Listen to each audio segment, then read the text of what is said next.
Hello, this is the generally bad gamer Jolly, and I am still working on putting together the updated Bladeborn list of, not list, but just review of the old Tomy Champions 2021 Bladeborn, if they're useful, playable, not playable, worth buying, all that in second edition. Still working on all of that. So I'm still going through that series, but it's been a busy week. So I just wanted to get something out there.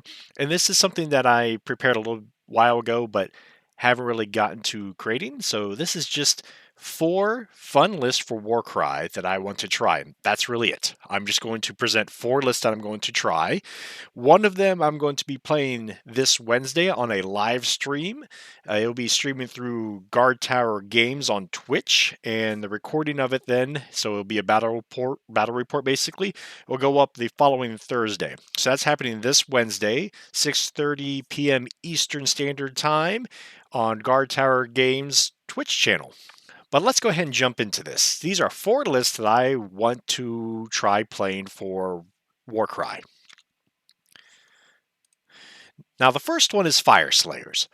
I just love the Fire Slayers. They're dwarves, crazy dwarves that are basically naked running around just trying to kill stuff and grab Urgold. I love them. They're my favorite. In first edition, they are terrible. In second edition, they are much better. So I am looking forward to playing them as much as I can in second edition. Now, the particular list I want to play, and it'll be kind of the same way with all four of these lists I present, they're pretty themey in that I don't do any souping really. I'll have maybe one ally from outside of the faction, but that's about it. I don't mix and match a lot for these lists because I am a big theme player. I enjoy that a lot. So if that's not your thing, if you're up for min-maxing, this probably won't be the most interesting video, but there might still be a couple things that are curious for you. So Fire Slayers. The big things that I'm excited about is the Cogsmith, which up until the most recent errata a couple weeks ago, his Swift of the Wind ability was a lot better, but I still like him because first of all, he's an awesome looking dwarf model. Second, he's a dwarf, which is why I'm choosing him over anything else from Cities of Sigmar. He's got a ranged attack that's pretty decent, so that acts as a decent support while he's kind of staying back to use his ability that I'll go over here in a minute to get everybody else kind of in position. Then there's the Auric Flamekeeper. With second edition, I think he is amazing. 105 points. His stats are not very impressive. He can take some damage, but he doesn't dish it out very well. But his ability, the way they redid his ability, is fantastic, and I'll go over that here in a second. But to go back to the Cogsmith, he has the ability Swifted as a Wind, which will increase the movement speed of friendly models within 6 inches of him when they activate. Now, it was worded as you get the value of the dice in bonus movement. Now it's been changed to half the value in the errata, but I still think he's a really good option. He himself is a pretty good fighter. He has a good range attack. He has decent melee capabilities. He's pretty tough. He's only 140 points. And Swift as Wind adds a nice little bit of movement to whatever friendly fighters, are around him when he uses it, or when they activate after he's used it. So I still like him a lot, and I'm still keeping him in the list. And like I said, he's an awesome looking model. Now, the Auric Flamekeeper's ability, which is Master Flame Room, I think is phenomenal. The fact that they changed this to reaction, I love. This is one of the few reactions in the game that I am heads over heels about and will use all the time with him. It's whenever a friendly fighter dies, any place on the battlefield, he can use the reaction. So it will use up one of his actions, but then any friendly fighters within 6 inches of him add 1 to the damage points allocated by each hit and critical hit for melee attack actions. So he significantly ups the damage of the Fire Steel berserkers, of really anything, because the Fire Steel berserkers in second edition have 4 attacks at 4 strength, 1-3 damage profile, so they can hit pretty reliably, especially other mooks, and they have a good amount of attacks. So this upping their damage profile from 1 to 3 to 2 to 4 is great. So I am excited to try both of these models out, and in the list that I'm thinking is going to be this list right here. So the Flamekeeper, a Rune Sun, because I do like the Runeson as a hero. I think he adds a nice ability, a double. It ups strength by 1. It's not always going to be useful, but for a double, I think it's really good, especially if the Auric Flamekeeper's ability is going. Now those Volkite Berserkers have 4 attacks at strength 5 that cause 2/4 damage, so they're going to chew through other mooks. I have the Cogsmith from the Tempest Eye, of course, for that extra movement, and I also like his attack profiles. 5 Volkite Berserkers with paired axes because they are pretty cheap, and even though they're slow, if you have to spend a turn or so getting them into position, and also with that Cogsmith helping them to get in position, if you lose one, that's fine because then that lets you activate the Flamekeeper's reaction. And they're 65 or 70 points apiece, something pretty cheap. I would have to look again. I put the total points for 5 of them off to the side, but they're cheap enough that losing one to get the buff is well worth it. A Flame Strike Axe Berserker that has a 2-inch reach. I just think he'll be nice. He's got a 2/4 damage profile, or it's a 2/5 damage profile. It's one of them. I should have put all the profiles up, but I wanted to get this out, so I'm just providing the bare bones of the list. But he has a 2-inch reach, and with the Aura Flamekeeper's ability going, he becomes a 3 base damage, which is phenomenal. Or Hearthguard, because I do like them as a range option. In first edition, I would run 2 of them. In second edition, I think I'm only going to run 1, especially when running a Cogsmith. But just being able to slow down their big, already kind of slow guys and keeping them from getting to conflict any sooner than a super slow model is fantastic. And also, it's a pretty reliable range attack to pick off runners or to nickel and dime some people in the approach. And then 1 Volkite Berserker with shield and pick, because that's just what I had the points for. So it looks like the normal Volkite Berserkers are 70 points because the shield and pick is 65 points. He's a tough little guy, and I just happen to have 65 points left, so I tossed one of them in. He's one of the ones that's going to be good just to toss up first. He doesn't get a lot of attacks. He's kind of tough to kill because he's going to be toughness 5. And when they do kill him, I'll just activate the Flamekeeper to get that buff. So in this is a 1,000 points total, 11 fighters, which I feel is a very good number of fighters. I am very excited to play this one. This is probably going to be the list I play on the stream Wednesday. Now, the next list is Scions of the Flame. I've been pretty excited about the Scions of the Flame ever since they came out because I like the look of a bunch of their models, and their lore is just pretty interesting to me. Crazy fanatics who love just to burn stuff and worship fire gods or whatever it is that they worship. I really like that. So with the Scions of Flame, the few things I'm interested in trying out specifically is the Inferno Priest. I like the Inferno Priest in 2nd edition. For 120 points, you have a pretty good profile there, up to 6-inch range. It's a 3 attacks for 2/4 damage, and I like the fact that it's 3 attacks instead of just 2. I think it makes this kind of magic attack profile better than the normal one that's 2 attacks with 3 strength and 2 6, because in that case you're just kind of hoping for crits. In this one, the more attacks just makes it a little more dependable of picking off runners or nickel or adding that nickel dime damage. And the melee attack is pretty decent too. 2-inch reach, so you could kind of keep her back. 3 attacks, strength 4, 2/4 damage. It's respectable. And for 120 points, she's not too bad on the defensive side either. Toughness 4 and 15 hit points. She's slow, but I like her. And her quad is phenomenal. It's a high damage quad. I never take models based off their quad alone because you can't guarantee getting a quad in any games. But if you do get it, it is one of the few quads that could be worth it over Rampage just because the amount of damage it can dish out. Now, these are the 2 models that I absolutely love from the Scions of the Flame. Is the Blazing Lord. He looks like an old Shogun type model. I love him. He is phenomenal looking, and he is pretty scary up close. He's a lot of points at 200, but he's got a 2-inch reach, 4 attacks at strength 5, so he has a really good chance of hitting his targets, and a 2/6 damage. So his base damage isn't impressive, but the crits are going to be just terrifying when they happen. And at 4 attacks, you have a pretty decent chance of getting some crits. He's pretty survivable also at 5 toughness and 20 hit points. Then we have the Brazen Champion. Brazen Champion has one of those profiles that also kind of worries you when he starts to get close. Once again, 2-inch reach.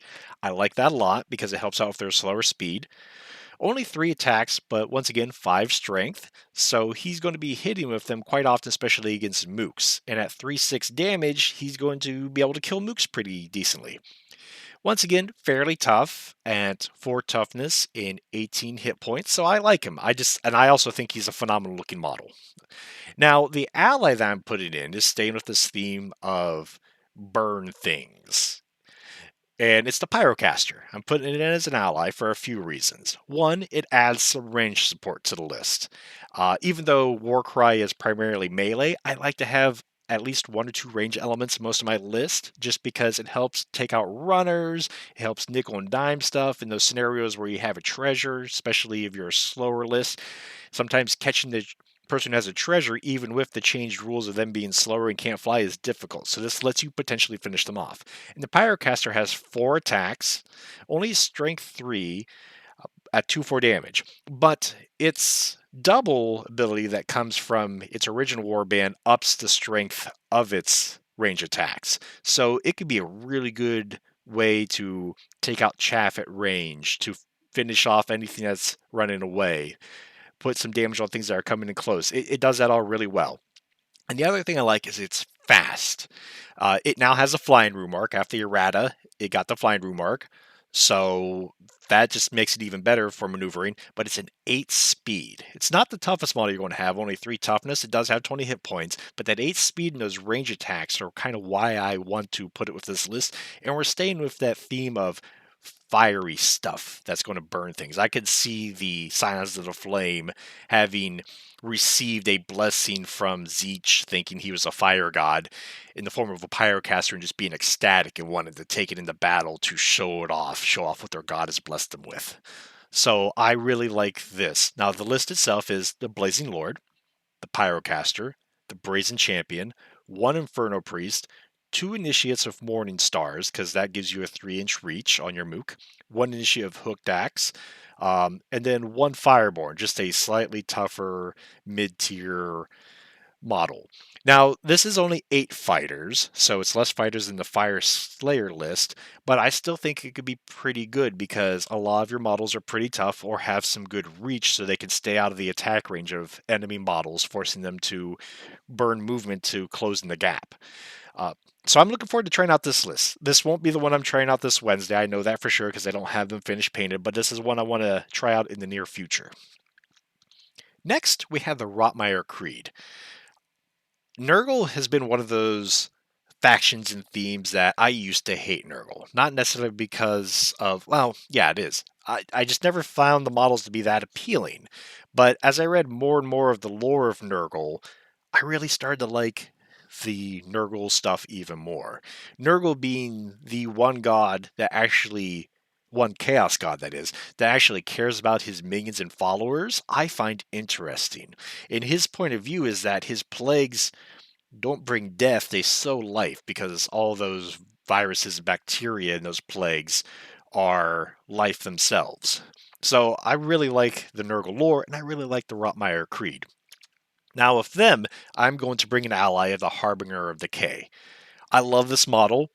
I did not enjoy putting the model together because it's the GW Finecast resin, but the model itself, once assembled, I think is fantastic. And it's expensive. It's not the best model in the world, but I do think it adds a nice little amount to the Rothmeyer Creed. And it's incredibly themey.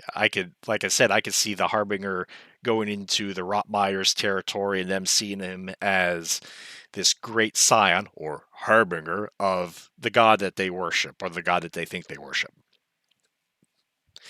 Now, he has a 2-inch reach, 6-inch movement, so his threat range is pretty good. He has an alright attack profile with 4 attacks, 4 strength, 2-4 damage. Not impressive for his amount of points, but it's good. It's alright. He's pretty survivable, 4 toughness and 25 hit points. He is mounted, which means he cannot climb stuff, but in 2nd edition, mounted units can climb stairs now, so you get that little bit of a trade-off. Still not nearly as good as an unmounted or flying unit, but he also has his triple there, which I think the triple, while not amazing, is still useful. So The triple grants him a bonus melee attack action.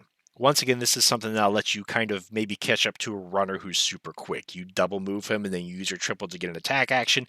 If it's something with low hit points, you have a pretty good chance of finishing off.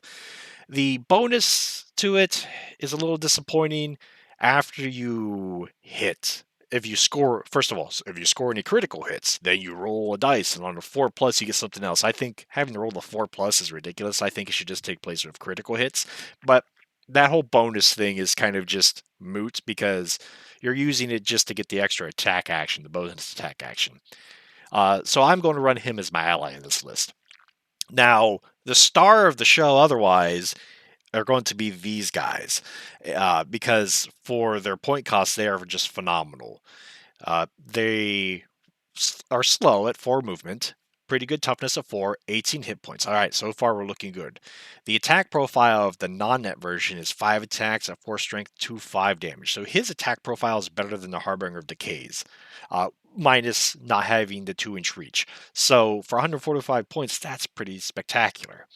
Then you have the net version. The net version is spectacular because you, for 5 points less, you give a 1 attack, but you get a net ability, which are amazing. It will help them out in the same instance that the Harbinger of Decay will help you out. In that, if there is something fast that you're worried about running away, you can just net it. But you can also net things that you don't want to get to you in combat. Nets in Warcry are just phenomenal. The fact that Rothmeyer Creed has access to them is great.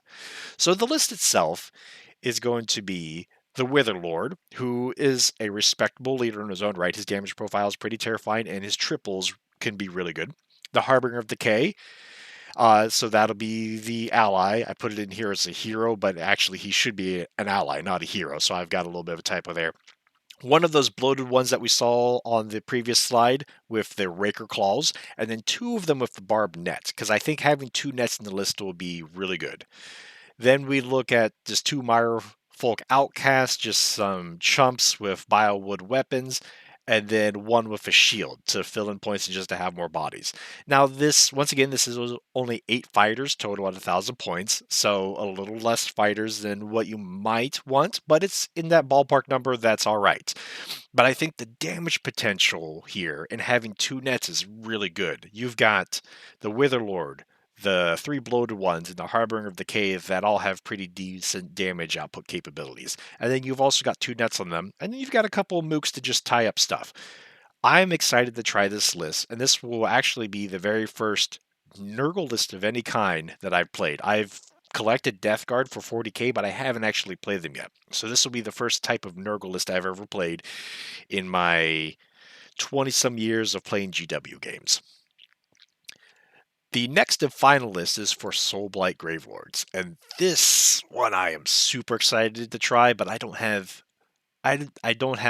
nearly all the models put together yet. Good news is the models will be easy to put together because everything I'm going to run in this list is from Underworld warbands or their Bladeborn fighters. So, but I don't have them nearly ready for stream yet, so they will not be getting streamed. Like I said, it will most likely be the Fire Slayers, maybe the Rothmeyer Creed, but most likely the Fire Slayers. But back to the Soulblight Gravelords. What we're looking at here, the things I'm super excited about, let me scratch that. I'm super excited about everything in the list because it is a conglomeration of 3 different Bladeborn warbands from Underworlds. First, I have Dentalos the Exiled. I thought it was Exiled, but it's just the Exile. So Dentalos the Exile. I love this version of the Necromancer. He has a magic attack profile that I think is good compared to the other ones. Because that strength 6 means that those 2 attacks stand a really good chance of hitting almost every model in the game. And at range, before you close in, if you're able to put on 3, 6, 9, if you're super lucky, 12 damage at range, that is phenomenal. Melee attack's pretty good too. 2-inch range. Once again, we're kind of looking at the Harbinger of Decay there. So for the points cost of melee attack alone isn't the best, but I think on a magic user, it's good. It's not something that you're just going to be able to say, they're not going to be able to do any damage to me, so I can just tie them up with a mook. The mook is probably going to die still. Survivable enough at 4 toughness, 25 hit points. But I'm just excited about running this because I like it. I think it's a better Necromancer than the normal one, even though it's 60 points more. But I'm bringing up Prince Duval real quick just so I can bring up the ability that uh, I'm excited about trying out is the Crackling Arcs from the Exiled Dead. Now, you'll see here in the list I have all 4 of the mooks that this works with. I just want to see how well it works. I think it's interesting that you'll, for the double, if you're moving them around, it's kind of like a group that you can inflict lots of nickel and dime damage on several things at once. So I'm looking forward to using the Crackling Arcs. Now, of course, I already brought up Prince Duval or Duval. I think it's Duval with how the spelling is. I've been excited about running him ever since not only I saw the models from them, but since the rules came out. I saw the models. I really hoped they would get rules. They got rules. I've been excited about running them. Prince Duval and all of his warband, but I haven't gotten a chance yet. Now, he's a vampire lord that's a little slower because he doesn't have flying. I think he's 5 points cheaper, but his profile is pretty much the same.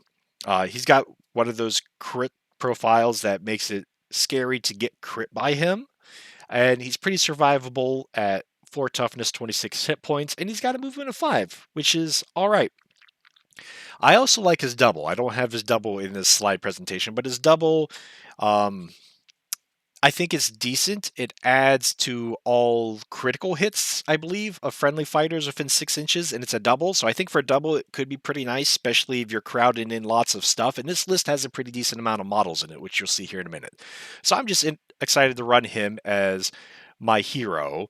Dentalos is going to be my leader, but Prince Duval will be a hero in the list that's also able to get into the thick of things and has a few buffs. And also, just like any other leader for Soulblight Gravelords, he could res minions. Now, the other model I'm going to point out on this slide here that I'm excited about writing, but before we get to that, I think I put up another ability that I'm excited to try out. Yes, I did. So, 3 other models from the most recent Soulblight Gravelords list that I'm excited of running are the 3 brothers from the most recent one, the Sons of Velmorn. So the 3 brothers are basically 3 versions of Graveguard.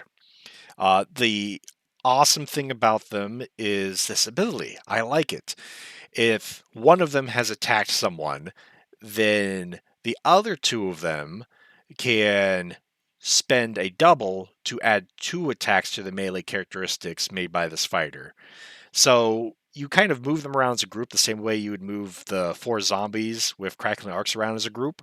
And the first one attacks, does his normal thing, and then the next 2, either both of them or one of them, can spend doubles to significantly increase the number of attacks they have. I'm looking forward to trying this out just because it looks fun and it's cool having 3 undead brothers who are very competitive with each other. I just like that idea. Now, the other model from Prince Duval's warband that I'm excited to try out, honestly, I'm excited to try out all of them, but the one I put into this list is Anias Curseborn. I put him in here because I think he's pretty good for the 150 point cost. Attack profile is not the most impressive. 4 attacks, which is good. 3 strength, which is 1 4 damage profile, which is meh. But with Prince Duval's double, those crits will become 5 damage. And with 4 attacks, he stands a decent chance at it. But he's quick. That is the biggest reason I wanted him in the list. The list overall is a little slower. So Prince Duval is a little faster at 5 speed. And Anias is 6 speed and flying. So he's just going to be able to get around to places where I need him to be. So that's why I put him in the list. And I had the points left. And actually, this is the only list that's below 1,000 points. So I have options to possibly flex him out for other stuff. But I wanted to try him because I like the model a lot. Now, the list itself is Daintalos, the Exile, not exiled like I have there, Prince Duval, and then Bolt, Vlash, Ion, and Coil are those 4 zombies that use the Crackling Arcs ability. Now, they're slightly better than normal zombies in that they have 4 movements, so they aren't as slow, so that's nice. You can get into position better. And I believe they are minions. Let me double check that real quick. Yes, they are still minions, so they're resurrectable too, which is nice. And they don't have the elite room work on them, so they'll come back with full hit points. Because the most recent Rata added elite rune marks to the standard graveyard, and they don't come back at full hit points anymore if they have the elite rune mark. Then we have Marshal Falk Velborn, Helmar the Hewer, and Thane, fourth and last, who are the three brothers that use that sibling rivalry ability. I'm excited to try that ability, and the cool thing is that these three also have the minion rune mark and no elite rune mark. So if you resurrect them, they'll come back at full hit points. So, and last is Annias the Curseborn. So this list has 10 models, less than what you'd probably see in a Soulblight Gravelords Graveguard spam list. But those lists were considered overpowered. I don't necessarily want to go for power. I want to go for just fun, themey, stuff like that. But with the new change to how the resurrect ability works, the summon undead, whatever they call it, all of my resurrectable models in this list will come back with full hit points instead of just partial hit points, which is nice. So I'll be resurrecting them. They'll come back at full hit points, and each of them is tied to an ability where having more of those models around is nice. So I have the 4 with the Crackling Arcs, the 3 with the Sibling Rivalry. The more of them I can keep out, the better those abilities are going to be. So those are the 4 lists that I'm interested in running, that I want to get put together and run soon. And like I said, this Wednesday and let me give a date for that for this Wednesday, so that way if somebody's watching this sometime in the future, they don't get excited about false promises of a stream. But this coming Wednesday, which will be February 15th of 2023. So if you're watching 5 years from now, sorry, you missed it by quite a bit. But February 15th, 2023, Eastern Standard Time at 6:30 p.m. on Guard Tower Games Twitch. Myself and a friend of mine, Tony, will be playing Warcry. I'm likely going to bring the Fire Slayers because I am super excited to play them in 2nd edition. And he is going to bring the new Skink Warband from one of the box sets. He's got them all painted up, and Tony's a phenomenal painter, so those will look great. We're going to show off his models also. But we're going to just play a game of Warcry live on stream, so you can come in and join us, chat as we're playing. Or if you can't make it to the live stream, we'll be putting up the recording the following Thursday, the 16th, so you can just see the battle report. Once again, this is the Generally Bad Gamer Jolly, and I hope you enjoy this kind of out of place, but content that I was excited to put out. And I will be continuing that series with the Bladeborn Fighters in 2nd edition here soon. But until then, have a great day.